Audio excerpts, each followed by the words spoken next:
ও আমার মক্কাবাসী, আমি যদি বলি এই পাহাড়ের পেছনে একদল ব্যাটালিয়ন তোমাদেরকে অ্যাটাক করবে, আমি বললে বিশ্বাস করবা? মক্কাবাসী কি উত্তর দিয়েছিল জানেন? এত হেভি ওয়েটফুল একটা কথা বলেছিল। তারা বলেছিল অবশ্যই বিশ্বাস করব, কারণ মা জাররাবনা আলাইকা ইল্লা সিদকা, আমরা জীবনে কোনোদিন তোমার মুখে মিথ্যা শুনি নাই। সুবহানাল্লাহ কইবেন না? ও মিয়া, যে এলাকায় আপনি জন্মগ্রহণ করলেন, আপনার শৈশব, কৈশোর, আপনার তারুণ্য, আপনার যৌবন যেখানে কাটালেন, ওই এলাকার লোকেরা যদি এক বাক্যে বলে তুমি যা বলবা তাই বিশ্বাস করব, কারণ তোমারে তো মিথ্যা কইতে শুনি নাই। মা জাররাবনা আলাইকা ইল্লা সিদকা, we have never ever witnessed a single lie from you, আমরা জীবনে একটা মিথ্যা তোমার মুখ থেকে শুনি নাই। সুবহানাল্লাহ বলেন।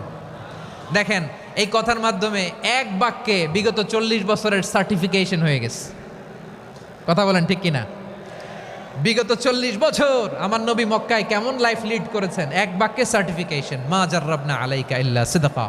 তখন বিশ্বনবী বললেন ফাইন্নী নাযীরুল লাকুম বাইনা ইয়াদাই আযাবিন শাদীদ, যদি আমার কথা বিশ্বাস করো তাহলে জেনে রাখো, যদি মূর্তি পূজা আর এই শিরকি কর্মকাণ্ড ছেড়ে না দিয়ে এক আল্লাহর পথে ফিরে না আসো, কঠিন আযাব তোমাদের জন্য অপেক্ষা করছে। আওয়াজ করে পড়েন আল্লাহু আকবার।